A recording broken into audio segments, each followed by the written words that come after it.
औज़ुबिल्लाहिमिनश्शैतानिर्रजीम बिस्मिल्लाहिर्रहमानिर्रहीम रब्बिश्रह ली सदरी व यस्सिर ली अमरी वहलुल उक़दतम मिन लिसानी यफ़क़हू क़ौली।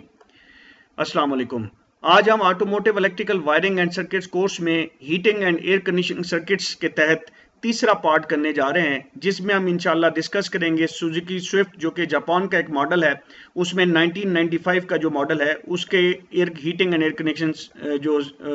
सर्किट है उसको डिस्कस करेंगे। और इस मॉडल के अंदर एसी एम्पलीफायर और ईसीएम बेस्ड सिस्टम के ऊपर जो है ना हीटिंग एंड एयर कंडीशनिंग चल रही होती है, जिसको हम डिस्कस करने वाले हैं। Automotive diagnostic academy of Pakistan Pakistan का पहला ऑटोमोटिव ऑनलाइन प्लेटफॉर्म है, जिसके ऊपर हम इंटरनेशनल लेवल की ऑनलाइन ट्रेनिंग प्रोवाइड कर रहे हैं। सुजुकी स्विफ्ट का जो हम डायग्राम जब हम देखते हैं तो एज यूजुअल हमें एक कम्प्लेक्सी डायग्राम नज़र आती है। ये हीटिंग और एयर कंडीशनिंग कंप्लीट सिस्टम की डायग्राम है और इसके अंदर बेसिकली एक एसी एम्पलीफायर का मॉड्यूल है और इसके अलावा इसमें ईसीएम का भी रोल एंड पार्ट है और एज यूजुअल जो रिलेज का सिस्टम होता है वो भी इसके अंदर अवेलेबल है। तो अगर हम इसको थोड़ा सा जैसे कि हम एक जब भी डायग्राम को समझने की कोशिश करते हैं तो एक सिस्टमैटिक अप्रोच को अपनाते हैं, जिसके अंदर हम सबसे पहले जो डायग्राम का है, डायग्राम के अंदर क्या क्या चीज़ें लगी हुई हैं उसका अहाता करते हैं और फिर अगर ज़रूरत पड़ती है तो उस सर्किट के अंदर अगर हमें महसूस होता है कि इसके अंदर कुछ मुख्तलिफ सेगमेंट अवेलेबल हैं तो उसको सेगमेंटाइज करते हैं, एक अलग-अलग हिस्से कर देते हैं ताकि हमें सर्किट को समझने में काफ़ी आसानी हो। तो इधर जिस तरह से हमने पहले बताया कि जितनी भी वायरिंग डायग्राम, जितने भी ब्रांड्स हैं उनकी वायरिंग डायग्राम को अगर आप देखें तो आपको हमेशा जो पावर है वो आपको ऊपर से नीचे की तरफ फ्लो होती हुई नजर आती है और जो ग्राउंड है वो हमेशा आपको नीचे, जो डायग्राम की नीचे वाली साइड है वहां से ऊपर की तरफ फ्लो हुए नजर आते हैं। तो सबसे पहले हम इसका जो है ना अहाता कर लेते हैं। तो अगर हम ऊपर देखें इस डायग्राम को तो यहाँ पे आपको मेन फ्यूज बॉक्स नजर आ रहा है, इसी तरह से यहाँ पे भी आपको दो फ्यूजेस नजर आ रहे हैं, तो इसका मतलब ये पावर की ही लाइंस हैं। लेफ्ट साइड पे अगर आप देखें तो आपको एज यूजुअल जो ब्लोअर स्विच होता है रोटरी टाइप का वो आपको यहाँ पे नजर आ रहा है और यहाँ पे उसकी उस स्विच के लिए जो उसको शाम के टाइम पे जब आप पार्किंग लाइट ऑन करते हैं तो एक लाइटिंग का एक छोटा सा एलईडी भी नजर आ रही है जो कि इंडिपेंडेंट इसमें नजर आती है। और फिर इधर आपको देखें तो यहाँ पे रजिस्टर नजर आ रहे हैं और इनके ऊपर लिखा हुआ है, बाकायदा मेंशन है कि ये ब्लोअर्स रजिस्टर, ब्लोअर के जो रजिस्टर हैं वो हैं। बेसिकली हमने पहले पढ़ रखा है, देखा है मुख्तलिफ सिस्टम के अंदर ब्लोअर सिस्टम को हमने जो इंजन कूलिंग सिस्टम उस ब्लोअर सिस्टम को हमने मुख्तलिफ डायग्राम में जब डिस्कस किया तो हमने वहाँ पे देखा है कि रजिस्टेंस लगा के सिस्टम के अंदर जो ब्लोअर मोटर की स्पीड है उसको कंट्रोल किया जाता है। तो लेफ्ट साइड पे ब्लोअर रजिस्टर है और फिर साथ में ब्लोअर मोटर है। तो अगर आप इसको थोड़ा सा गौर से देखें तो ये जो पूरा सेगमेंट है हमें ये नजर आ रहा है, ये बेसिकली इसको ब्लोअर सिस्टम का हम एक सेगमेंट कह सकते हैं जो कि अपेरेंटली नजर आ रहा है कि एक तरह से यहाँ से पावर आ रही है, किसी साइड पे ग्राउंड आ रही होगी और यहाँ पे एक मोटर लगी हुई है, मोटर की रजिस्टर है, ब्लोअर मोटर की सिस्टम है और इसका एक रोटरी स्विच जिसको कंट्रोल नॉब कहते हैं वो अवेलेबल है। तो ये एक तरह से ब्लोअर का जो सिस्टम है जिसको हम हीटिंग सिस्टम भी कह सकते हैं या उसको ब्लोअर सिस्टम भी कह सकते हैं। तो इस डायग्राम के लेफ्ट साइड के ऊपर हमें ये चीज नजर आ रही है। फिर हम अगर आप इधर से ही लेफ्ट राइट साइड पे चले जाएं तो यही ब्लोअर सिस्टम से, बल्कि लेफ्ट को ही हम कंटिन्यू करते हैं जिस तरह से हमारा तरीकेकार है। तो एसी एम्पलीफायर हमें नजर आ रहा है। एसी एम्पलीफायर बेसिकली क्या है, ये एक तरह से एक मॉड्यूल होता है और मॉड्यूल में अंदर याद रखिए कि कम से कम कोई भी कंप्यूटर का मॉड्यूल है उसके अंदर मिनिमम एक पावर और एक ग्राउंड लाजमन आ रहा होगा। ग्राउंड जनरली जो बॉडी चेसेस है वहां से आ रहा होता है और पावर जनरली किसी फ्यूज की मदद से पहुंच रही होती है। तो ये मिनिमम रिक्वायरमेंट है एक किसी भी जो कंप्यूटर मॉड्यूल है उसको चलाने के लिए। तो यहाँ पे आपको एसी एम्पलीफायर मॉड्यूल नजर आ रहा है और इस तरफ से आपको डुअल प्रेशर स्विच नजर आ रहा है इस जगह के ऊपर। तो डुअल प्रेशर सिस्टम स्विच हमें पता है कि जो एयर कंडीशनिंग सिस्टम में डुअल प्रेशर स्विच लगे होते हैं और फिर यहाँ पे इवेपोरेटर टेम्परेचर सेंसर यहाँ पे इस जगह के ऊपर बिल्कुल नीचे वाली साइड पे यहाँ पे नजर आ रहा है आपको और यहाँ पे कंप्रेसर क्लच नजर आ रहा है। इस तरफ को आपको कंडेंसर फैन नजर आ रहा है और इस तरफ रेडिएटर फैन नजर आ रहा है। अगर आप इस चीज को देखें कि आपको एसी एम्पलीफायर यहाँ पे मिल रहा है, आपको प्रेशर स्विच नजर आ रहा है, इवेपोरेटर टेम्परेचर सेंसर नजर आ रहा है, कंप्रेसर का क्लच नजर आ रहा है, कंडेंसर फैन नजर आ रहा है। तो अपेरेंटली अगर आप देखें तो ये जो हिस्सा है ये आपका एयर कंडीशनिंग का सिस्टम बन रहा है। इसमें एक आध चीज अवेलेबल नहीं है, एक से दो चीजें अवेलेबल नहीं है। रिलेज इस तरफ को आपको नजर आ रही है राइट साइड के ऊपर, लेकिन अगर आप इस पूरे सिस्टम को देखें तो आपको यहाँ पे एसी का सिस्टम नजर आ रहा है। और इस तरफ अगर आप चले जाएं तो यहाँ पे आपको आगे इंजन कंट्रोल मॉड्यूल या ईसीएम नजर आ रहा है, और ईसीएम के इस तरफ लेफ्ट साइड के ऊपर एक रेडिएटर फैन नजर आ रहा है, और यहाँ पे रेडिएटर राइट साइड के ऊपर की तरफ रेडिएटर रिले नजर आ रही है। अगर हम बात करें तो आपको ये देखें कि यहाँ पे जो आपका इंजन का कूलिंग सिस्टम है, इस कंट्रोल मॉड्यूल का सिस्टम जो ताल्लुक है वो यकीनन रेडिएटर फैन के साथ भी हो सकता है और एसी के साथ भी होगा। लेकिन अगर आप देखें इस रिले और इस रेडिएटर फैन को देखें तो हमें ये मालूम होता है कि ये इसको हम कह सकते हैं बड़ी उसके साथ एहतियात के साथ कि ये हमारा जो इंजन कूलिंग सिस्टम है ये उसको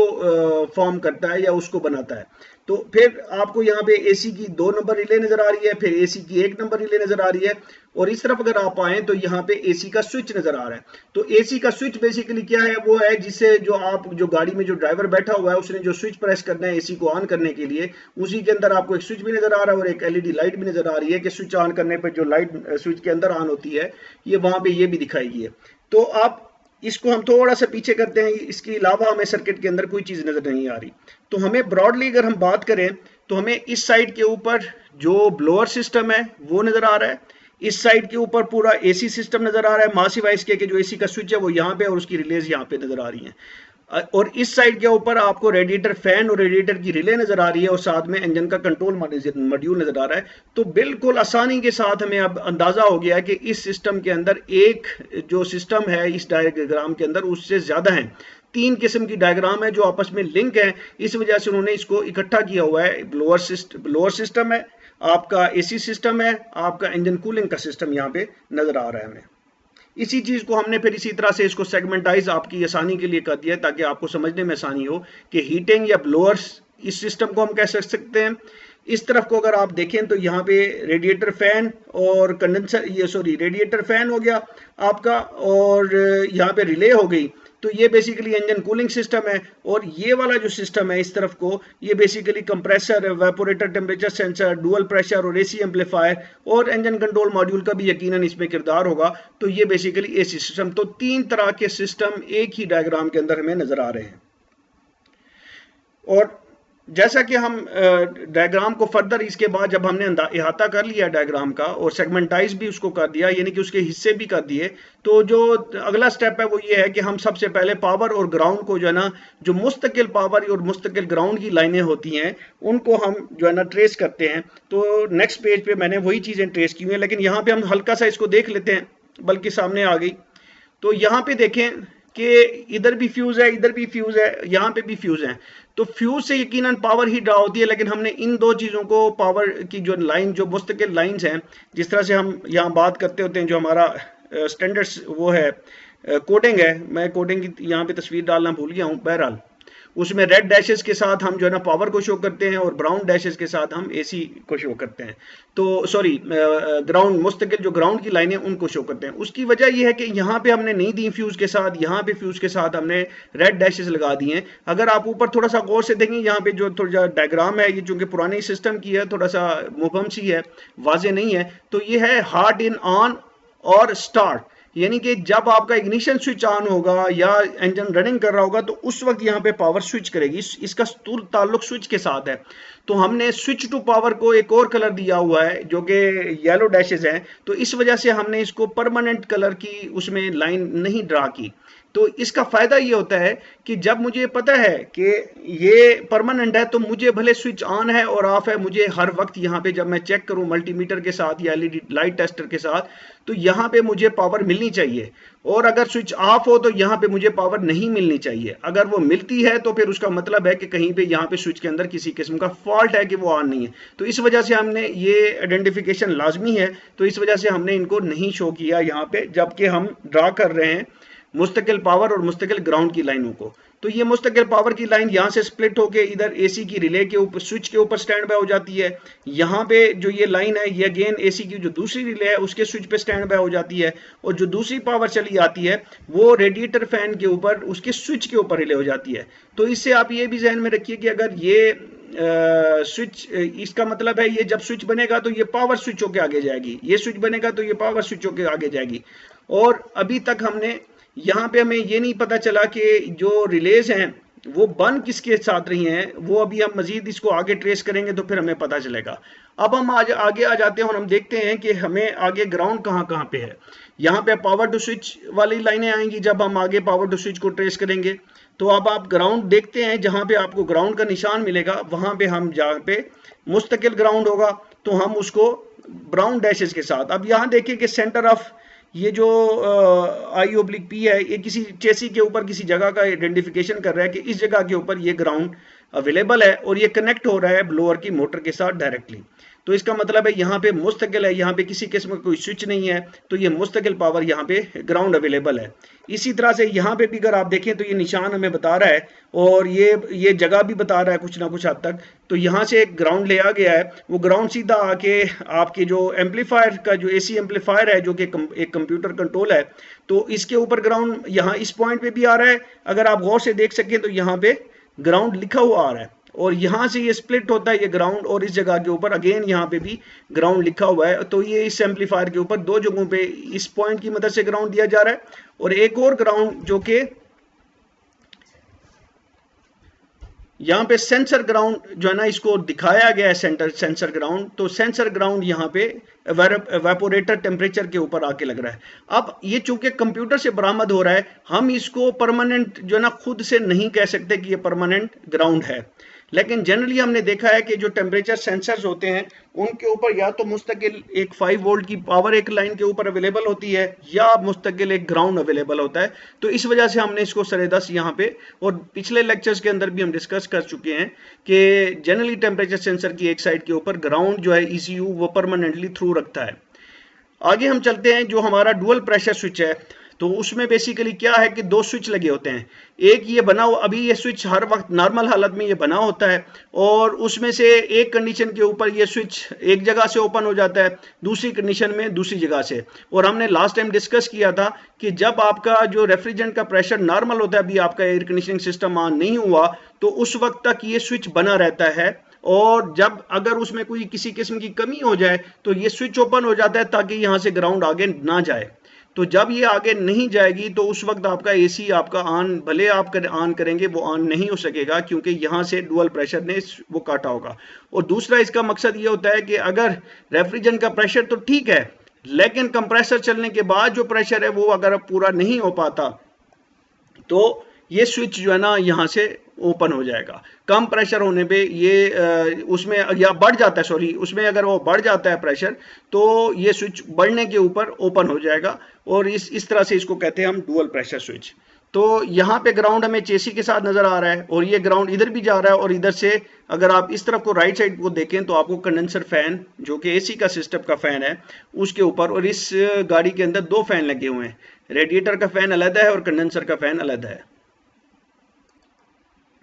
इसके अलावा हम फिर थोड़ा पीछे करके इसको देखते हैं जूम आउट करके, तो हमें यहाँ पे नजर आता है कि जो हमारी एक रिले है उसको भी यहाँ पे चेसी के साथ ग्राउंड दिया गया है। तो वो परमानेंट ग्राउंड है, उसके बीच में यहाँ पे left front of engine compartment के लेफ्ट फ्रंट जो बॉडी की चेसिस है वहां से इसको दिया गया है ग्राउंड और ये परमानेंटली अवेलेबल है। यानी कि यहाँ पे अगर इसका मतलब अगर इधर ग्राउंड है तो इधर से इसका मतलब यकीनी मतलब है कि यहाँ से पावर ही आएगी। तो इसका पॉइंट ये है कि इस लाइन के ऊपर हमें अंदाजा हो गया, इस सारी लाइन के ऊपर जो आपस में कनेक्टेड हैं यहाँ से इसको पावर ही मिलेगी और ये पावर जब आएगी तो ये रिले बनेगी और ये पावर यहाँ से थ्रू हो जाएगी। तो इससे हमें एक चीज़ का ये भी अंदाजा हो गया कि रिले जो है ना वो ऑपरेट होगी पावर के सिग्नल के साथ। इसके अलावा हमें यहाँ पे अगर आप देखें जो LED लगी हुई है AC स्विच की, जो AC स्विच जिसको बटन को प्रेस करते हैं तो हमें एक लाइट बटन के ऊपर ही नजर आ जाती है, बिल्कुल छोटी सी लाइट होती है जो कि हमें ये आइडिया देती है कि AC ऑन हो गया है। तो ये उस लाइट की जो यहाँ पे लाइन है वो भी एक परमानेंट ग्राउंड है जो कि हर वक्त उस LED के ऊपर अवेलेबल रहता है।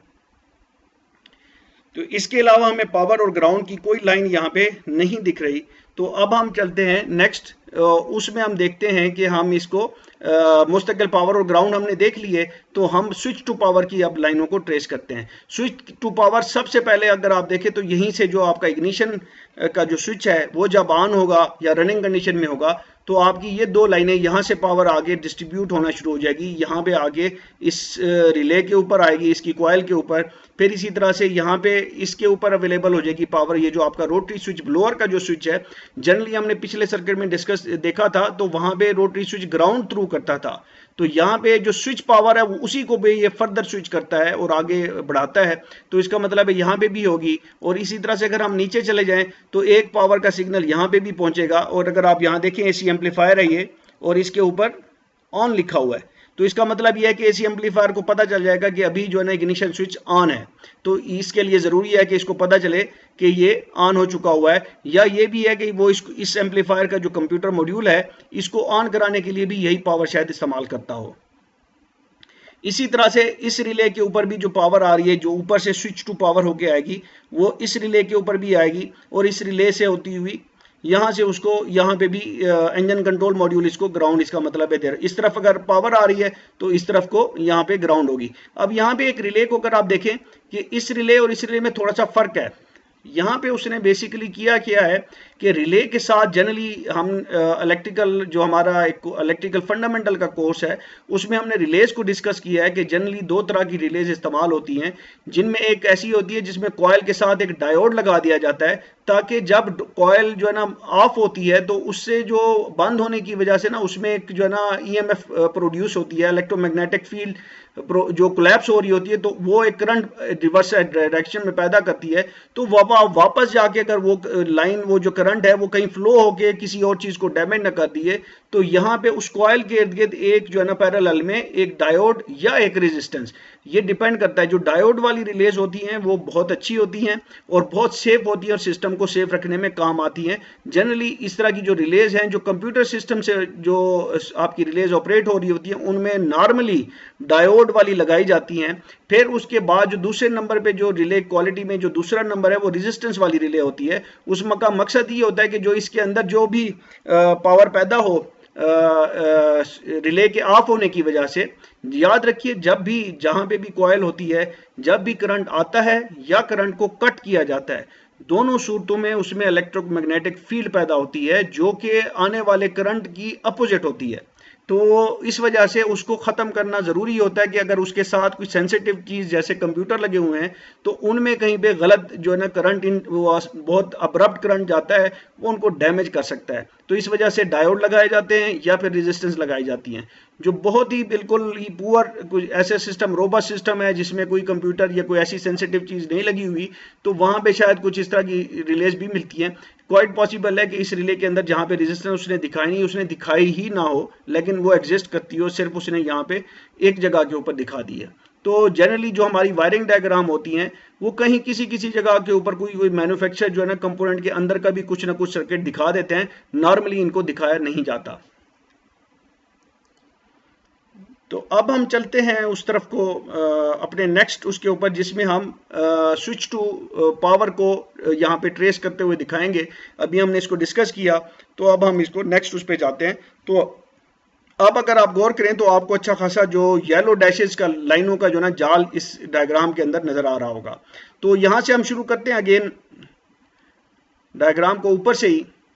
तो यहाँ से एक जो है ना पावर स्विच हो रही है, जब आपका इग्निशन जो है ना स्विच ऑन होगा तो वो आके इस जगह के ऊपर ये जो हमारा ब्लोअर मोटर का स्विच है, ब्लोअर का स्विच है, उसके ऊपर स्टैंड हो जाती है। बेसिकली टू वे होता है। यहाँ पे इसका मकसद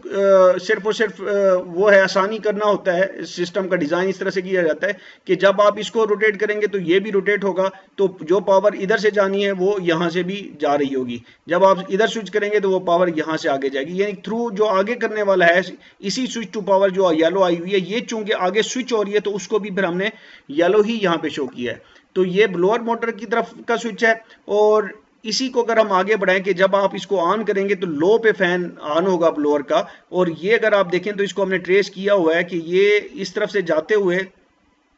यहां पे इस रिले के ऊपर जाता है, ये यहां से होते हुए इस रिले के ऊपर जाएगा और फिर रिले से आगे यहां पे जब ग्राउंड आएगा तो यहां पे कोई ऑपरेशन होगा फर्दर। अब आगे हम इसको चलते हैं कि इसी साइड इसी जगह से एक और लाइन भी ली गई है जो कि जाके इस रिले के ऊपर यहां पे स्टैंड बाय हो रही है। ये वाली जो स्विच वाली जो रिले थी ब्लोअर मोटर वाली, वो यहां से होते हुए सीधा एसी के स्विच के ऊपर आके स्टैंड बाय होने जाती है। हमें पता है कि जब अगर ब्लोअर मोटर का स्विच ऑन पे ना हो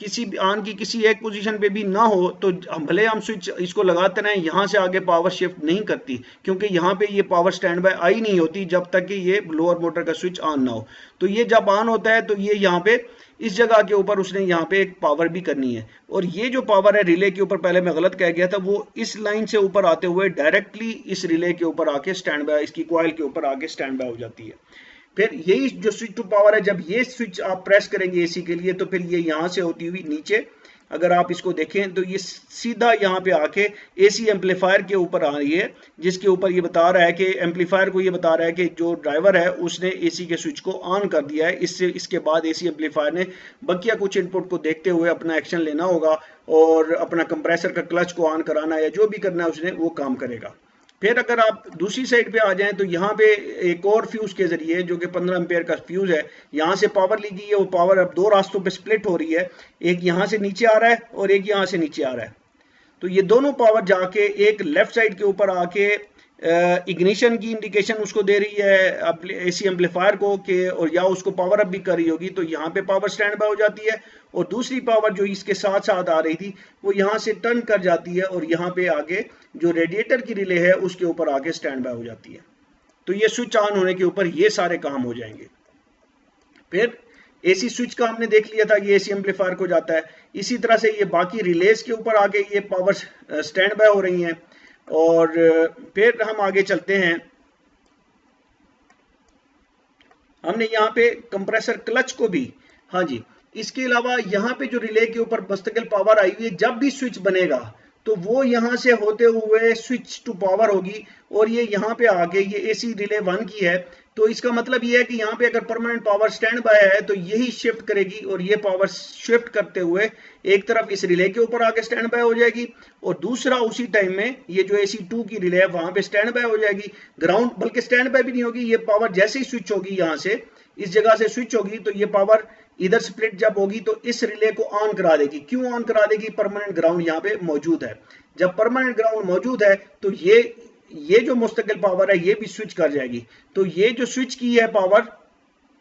वो यहां से नीचे कंडेंसर फैन के ऊपर आएगी और यहाँ पे परमानेंट ग्राउंड अवेलेबल है कंडेंसर फैन, और कंडेंसर फैन यहाँ पे ऑन हो जाएगा। और फिर यहाँ पे अगर आप देखें कि इसके साथ जो इसी एसी रिले 1 की जो पावर जो यहाँ से स्विच हुई है वो ना सिर्फ उसने एसी रिले 2 को ऑपरेट कराया, एसी रिले 2 ने बेसिकली कंडेंसर फैन को ऑन कराया और ये यहाँ पे आगे सीधी कंप्रेसर क्लच के ऊपर आ रही है। तो कंप्रेसर क्लच के ऊपर जो है ना यहाँ पे परमानेंट ग्राउंड अवेलेबल है, तो ये क्लच एंगेज होगा और आपका कंप्रेसर काम करना शुरू कर देगा। तो यहाँ पे अगर हमने देखा कि ये जो रिले है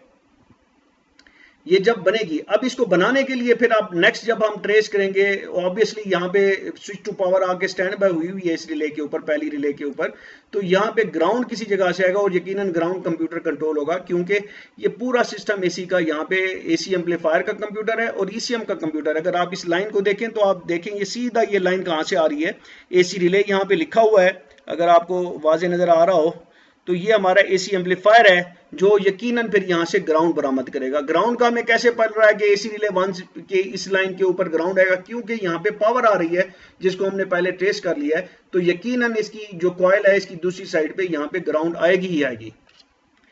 तो अब हमने इनको वो कर लिया। इसी तरह ये जो रेडिएटेड की जो रिले है ये जब बनेगी,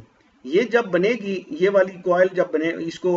एनर्जाइज होगी, यहाँ पे भी पावर आके स्टैंड बाय हुई है, तो इसको भी यहाँ से दूसरी साइड पे इस कॉइल को ग्राउंड ही मिलेगा। और ग्राउंड आप देखें तो यहाँ पे भी कंप्यूटर कंट्रोल है, तो इंजन कंट्रोल मॉड्यूल यहाँ से रेडिएटर जो कंट्रोल है वो इंजन के पास है, वो जब यहाँ पे ग्राउंड थ्रू करेगा तो ये रिले बनेगी और यहाँ पे जो मुस्तकिल पावर खड़ी हुई है स्टैंड बाय, ये यहाँ से स्विच करेगी और स्विच करके आके रेडिएटर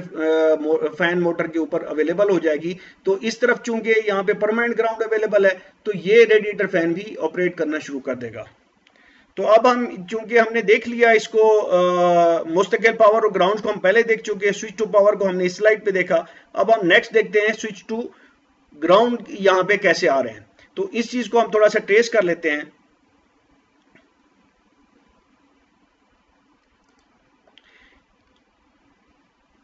अच्छा, यहाँ पे याद रखिए कि मैंने यहाँ पे सिर्फ आपको जो ये जो इसके वाला ब्लोअर मोटर का स्विच है वहां पे मैंने एक लाइन को ट्रेस कराया। बकिया लाइनें बिल्कुल उसी तरीके से होंगी। जब ये स्विच यहाँ से फिर इस जगह के ऊपर मिड स्पीड के ऊपर आएगा तो यहाँ से जो बेसिकली स्विच टू पावर है वो यहाँ से होती हुई इस जगह के होती हुई यहाँ से गुजरेगी। जबकि इस केस में थोड़ा सा डिफरेंट है कि वो मोटर जो है ना वो यहाँ से जाते हुए ना सिर्फ एसी के ऊपर स्टैंड बाय हो जाती है। इस पॉइंट से अगर आप देखें कि इस लाइन के ऊपर जब आप उसको लो पे रखते हैं, जैसे ही ऑन करते हैं तो इस जगह से ये बेसिकली यहाँ से स्प्लिट होती है और स्प्लिट होके इस रेजिस्टेंस से होते हुए फिर इस रेजिस्टेंस से फिर तीसरी रेजिस्टेंस से होते हुए इस मोटर के ऊपर आ जाएगी और यहाँ पे ग्राउंड पहले से अवेलेबल है तो हमें हमारी जो ब्लोअर है वो उसकी मोटर है वो ऑन हो जाएगी और वो ऑन भी स्पीड लोएस्ट स्पीड पे होगी क्योंकि सारी की सारी रेजिस्टेंस से करंट पास होके आ रहा है। तो यहाँ पे वोल्टेज तीनों रेजिस्टेंस ड्रॉप कराएंगी तो इस मोटर को वोल्टेज कम से कम मिलेंगे जिसकी वजह से इसकी स्पीड कम होगी। जबकि जब लो पे जाएगी तो लो पे जब अगर आप देखें यहां से होती हुई इसमें ये रेजिस्टेंस बाईपास हो जाएगी, ये दो रेजिस्टेंस रह जाएंगी तो इसका मतलब है थोड़ी सी स्पीड बढ़ जाएगी क्योंकि वोल्टेज थोड़े ज्यादा मिलेंगे। जब high speed further high speed पे आएगी तो फिर उसमें फिर एक रेजिस्टेंस इस जगह के ऊपर अगर आप देखें तो यहां से तो उसमें आपको सिर्फ रास्ते में एक रेजिस्टेंस आएगी तो यहाँ पे वोल्टेज कम ड्रॉप होंगे एक रेजिस्टेंस के गिर्द और यहाँ पे मोटर को मजीद ज्यादा वोल्टेज मिलेंगे और उसकी स्पीड मजीद बढ़ जाएगी। जब वो हाईएस्ट स्पीड पे होगी तो यहाँ से आएगा करंट और यहाँ से होता हुआ इस जगह के ऊपर इस मोटर से पे पहुंचेगा। तो इस वक्त क्या होगा कि बेसिकली यहाँ पे अब आपकी सारी रेजिस्टेंस बाईपास हो गई हैं और बैटरी के जितना वोल्टेज अवेलेबल होंगे सारे के सारे यहाँ पे उसको मोटर को मिलेंगे और ये हाई स्पीड पे चलेगी। इस सारे सिनेरियो के अंदर आप याद रखें जो आपका बेसिकली ये जो स्विच है इसका पर्पस ये है कि जब ये स्विच हाई पे हो मीडियम पे हो तो उस वक्त इस स्विच के मदद से ये जो करंट है इस लाइन के अंदर हर वक्त यहाँ पे इस एसी के ऊपर अवेलेबल रहे। तो ये उसका मेन मकसद इस तरह के डबल स्विच देने का मकसद ये होता है कि इस तरह से आप इस अरेंजमेंट से फायदा लेते हैं कि ये तो फर्दर लाइन आपका जो करंट है वो मुख्तलिफ लाइनों में शिफ्ट हो रहा है लेकिन उसमें इसकी वजह से भले स्विच जहां पे भी हो इस लाइन के अंदर लाजमन जो है ना आपके 12 वोल्ट इस एसी स्विच पे भी अवेलेबल रहेंगे और इस रेजिस्टेंस पे भी अवेलेबल रहेंगे। लेकिन चूंकि यहां से जो करंट अगर गुजरेगा भी सही तो ऑब्वियसली उसमें जो वोल्टेज यहाँ पे ड्रॉप हो रहे होंगे तो वो उसकी वक़्त नहीं रहती तो इस दर से जो आएंगी वो बेसिकली जो ज्यादा वोल्टेज है वो इसको मिलेगी जिसकी वजह से आपकी मोटर की स्पीड हाई होती जाएगी। ये हमने देख लिया और उसके बाद हम बात करते हैं स्विच टू ग्राउंड की। लास्ट स्लाइड में हमने डिस्कस किया था कि चूंकि अब यहाँ पे सारी पावर का हो गया, यहाँ पे परमानेंट ग्राउंड है, इसके ऊपर स्विच टू पावर आगे इस कॉइल के ऊपर स्टैंड बाय अवेलेबल है तो इसका मतलब है दूसरी साइड पे कोई स्विच टू ग्राउंड होगी। स्विच टू ग्राउंड को हमने बेसिकली नीले डैश जो ब्लू कलर की डैशेज हैं उनके साथ शो किया है। तो ये स्विच टू ग्राउंड होगी या परमानेंट ग्राउंड होगी। परमानेंट ग्राउंड तो हमें मिली नहीं थी तो इसका मतलब है यकीनन स्विच टू ग्राउंड होगी। इसको हम अब ट्रेस जब करते गए तो ये बेसिकली एसी एम्पलीफायर के ऊपर गई है और यहाँ पे अगर आप गौर करें पहले भी हमने पिछली स्लाइड पे डिस्कस किया है इसके ऊपर लिखा हुआ भी है कि एसी रिले। तो इसी तरह से अगर आप यहाँ पे देखें कि इन सब लाइनों की जो ना हमने मार्किंग ऑलरेडी की हुई है फिर ये बच रही है तो यहाँ पे भी स्विच टू पावर अवेलेबल है स्टैंड बाय है तो कॉइल के दूसरी साइड में यकीनन जो आपको ग्राउंड मिलेगा और परमानेंट ग्राउंड होता तो हम पहले इसको मार्क कर चुके होते हैं तो यहाँ पे यकीनन स्विच टू ग्राउंड होगा। तो ये स्विच टू ग्राउंड कहाँ से आ रहा है उसमें हो तो ये रहा है कि इंजन कंट्रोल मॉड्यूल बेसिकली यहाँ पे इसको स्विच करा रहा है। तो इस तरह से आपका जो सर्किट है उसकी पूरा लेआउट हमने देख लिया। मां सिवाय इसके कि इंजन कंट्रोल मॉड्यूल में ये दो लाइंस हैं इनको हमने डिस्कस नहीं किया और हमने एवापोरेटर जो टेम्परेचर सेंसर है उसकी इस लाइन को हमने डिस्कस नहीं किया जिसको अभी हम थोड़ी देर में डिस्कस करते हैं। तो हमारे पास जो मेन अब इसका पूरा ओवरव्यू बना है वो ये है कि ब्लोअर स्विच पे पावर इग्निशन ऑन करने के ऊपर स्टैंड बाय हो जाती है। स्विच को जब आप ऑन करते हैं तो पावर दो साइडों पे स्प्लिट होती है, एक एसी स्विच के ऊपर स्टैंड बाय हो जाती है, दूसरी स्पीड के हिसाब से इन रजिस्टर्स से होती हुई इस मोटर के ऊपर या डायरेक्टली इस मोटर ब्लोअर मोटर के ऊपर आएगी जहां पे ग्राउंड अवेलेबल होगा और आपका ये पूरा सिस्टम चालू हो जाएगा।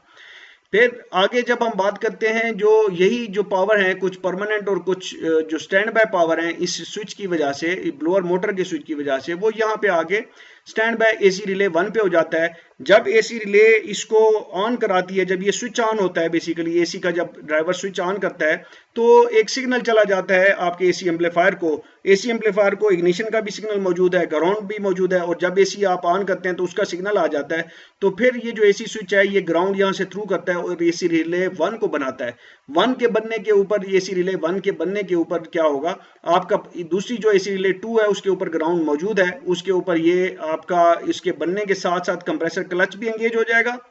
जब ये एसी एम्पलीफायर इसको ग्राउंड का सिग्नल देगा, ये रिले बनेगी, आपका कंडेंसर फैन भी ऑन हो, सॉरी कंप्रेसर क्लच भी ऑन हो जाएगा, और उसके साथ साथ यहाँ से स्विच टू पावर अवेलेबल होगी, तो ये रिले भी बनेगी और ये पावर शिफ्ट होकर कंडेंसर फैन को भी ऑन करा देगी। अब रह जाती है बात इस चीज की कि रेडिएटर रिले का क्या है। रेडिएटर रिले के लिए बेसिकली जब जो इंजन का जो टेम्परेचर है, जब वो एक खास लिमिट से बढ़ेगा, उसका सेंसर इसको इंजन कंट्रोल मॉड्यूल को अपनी रीडिंग दे रहा होगा। जब उसको पता चलेगा, कंट्रोल मॉड्यूल को, ईसीएम को पता चलेगा कि जी अब रेडिएटर फैन ऑन करना चाहिए, तो वो यहाँ से ग्राउंड देगा, पावर ऑलरेडी स्टैंड बाय है, तो यहाँ पे ये कॉइल बनेगी और ये पावर शिफ्ट होके रेडिएटर फैन के ऊपर पहुंचेगी और फैन को चलाना शुरू कर देगी। तो ये फैन डायरेक्ट ये फैन यहाँ से इसी रिले की मदद से चलना शुरू हो जाएगा। तो ये आपका जो इंजन कूलिंग सिस्टम का बड़ा सिंपल सा यहाँ पे सिस्टम है। दूसरा अगर आप देखें तो अब ये जो दो लाइनें हैं ईसीएम की, जो कि इस सिस्टम के साथ अगर आप देखें तो ये सीधी यहाँ पे एसी एम्पलीफायर की तरफ जा रही हैं। तो ये किस मकसद के लिए, और वेपोरेटर टेम्परेचर सेंसर की लाइन ये किस मकसद के लिए, इसको हम अगली स्लाइड के अंदर डिस्कस कर लेते हैं। इसी तरह से यहाँ पे भी अगर आप देखें, जो डुअल प्रेशर स्विच है, ये स्विच हर वक्त बना रहता है, जो नॉर्मल हालत में बना रहता है, लेकिन अगर सिस्टम के अंदर दो तरह की एबनॉर्मेलिटी जो हमने पहले डिस्कस की है, उस सूरत में इसके उसमें जब पहली सूरत होगी तो स्विच इधर को खुल जाएगी, दूसरी स्विच सूरत होगी तो उसमें स्विच फिर ओपन हो जाएगा और आपका ग्राउंड यहाँ पे, जब ये ग्राउंड नहीं मिलेगा, इसको याद रखिए, तो आपका AC system AC amplifier on नहीं कराएगा। यही कंप्यूटर की खूबी है कि वो मुख्तलिफ चीज़ों को इंटरप्रेट करता है और उसके हिसाब से फिर जो है ना अपनी जो आउटपुट है वो अपना उसका जो दिमाग है वो उसकी आउटपुट जनरेट कराता है। तो यहाँ पे ये बेसिकली स्विच टू ग्राउंड की ये लाइन है जिसको हमें ब्लू डैशेस के साथ यहाँ पे दिखाना चाहिए, या इवन इसको हम परमानेंट भी दिखा सकते हैं क्योंकि नॉर्मल हालत में ये परमानेंटली बना होता है। लेकिन जब हम परमानेंट को शो करते हैं तो उसमें फिर कट जो है ना वो स्विच नहीं होना चाहिए उसके अंदर, तो इसी वजह से यहाँ पे ब्लू डैशेस यहाँ पे भी होनी चाहिए, जो कि मैं यहाँ पे मिस कर गया हूँ। यहाँ पे इस जगह के ऊपर मैंने यहाँ पे अभी दिखा दी, या मैंने यहाँ पे ये ट्रेस की है जो इंजन कंट्रोल मॉड्यूल की दो लाइनें हैं। अगर आप इसको देखें तो आइडल अप और एसी ऑफ के लफ्ज यहाँ पे लिखे हुए हैं कि ये आइडल अप और एसी ऑफ की लाइन है। तो इन दोनों लाइनों पे बेसिकली आइडल अप किसने कराना है, आइडल बेसिक आपका मतलब है आइडल की आरपीएम अप। तो हमें पता है, हमारा जो बैकग्राउंड नॉलेज है वो ये बताता है कि जब भी एसी ऑन होता है तो उसमें लोड पड़ता है इंजन पे और वहां इंजन के आरपीएम अप होने चाहिए। तो बेसिकली यहाँ पे जो आइडल अप है, ये आपका एसी एम्पलीफायर जब उसको सबसे पहले पता चलेगा इस डायग्राम के मुताबिक एसी ऑन हुआ है, तो वो यहाँ पे एक सिग्नल इशू करेगा बाकी सारी इनपुट्स को देखते हुए और ईसीएम को सिग्नल मिलेगा। अब ये सिग्नल हो सकता है पॉजिटिव 5 वोल्ट हो या ग्राउंड हो, ये डिपेंड करता है। अगर ये ग्राउंड ओपन करता है तो इसका मतलब है ईसीएम ने इस लाइन के ऊपर 5 वोल्ट रखे होंगे, बायस वोल्टेज टाइप के, वो हर वक्त अवेलेबल होते होंगे, और ये जैसे ही उसको ग्राउंड करता होगा तो ईसीएम को पता चल जाता होगा कि भाई यहाँ पे जो एम्पलीफायर मुझे कह रहा है कि आप जो है ना आइडल आरपीएम अप कर दें। तो या अगर ये इसने हर वक्त 5 वोल्ट यहाँ पे रखे, जो कि पॉसिबल नहीं है, इसने 5 वोल्ट देना है, तो यहाँ पे हर वक्त हमें ग्राउंड मिलेगा। नॉर्मली होता ये है कि जिस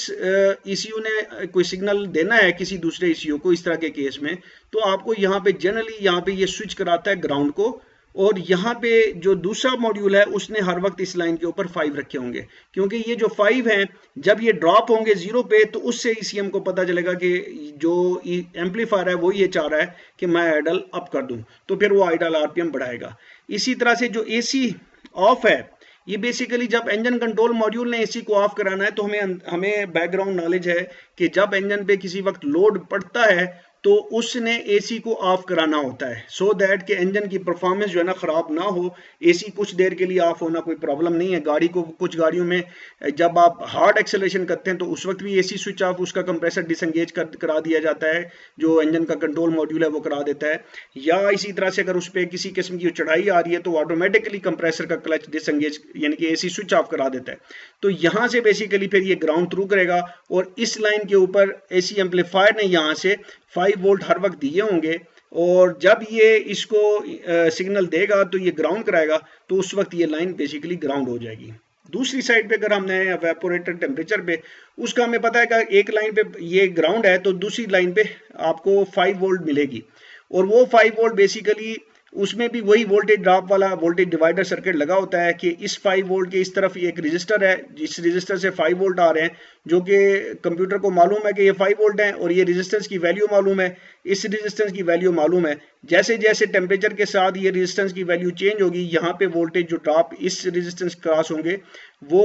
रेजिस्टेंस के हिसाब से कम या ज़्यादा होंगे। जब ये वोल्टेज कम या ज़्यादा होंगे, उसी हिसाब से इसने जो कंप्यूटर यहाँ पे वोल्टेज मेजर कर रहा होगा इस लाइन पे, इस अंदर वाली रेजिस्टेंस के बाद, तो उसको पता चलता जाएगा कि जी अब टेम्परेचर में कमी हुई है या ज्यादती हुई है। तो और इस टेम्परेचर को देखते हुए कंप्यूटर ने एसी का क्लच ऑन या ऑफ कराना होता है।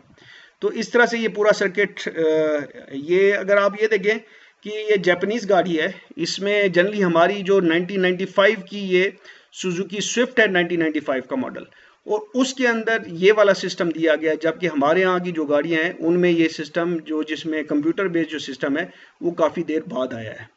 आई थैंक यू ऑल। अस्सलाम वालेकुम वरहमतुल्लाहि वबरकातुहू।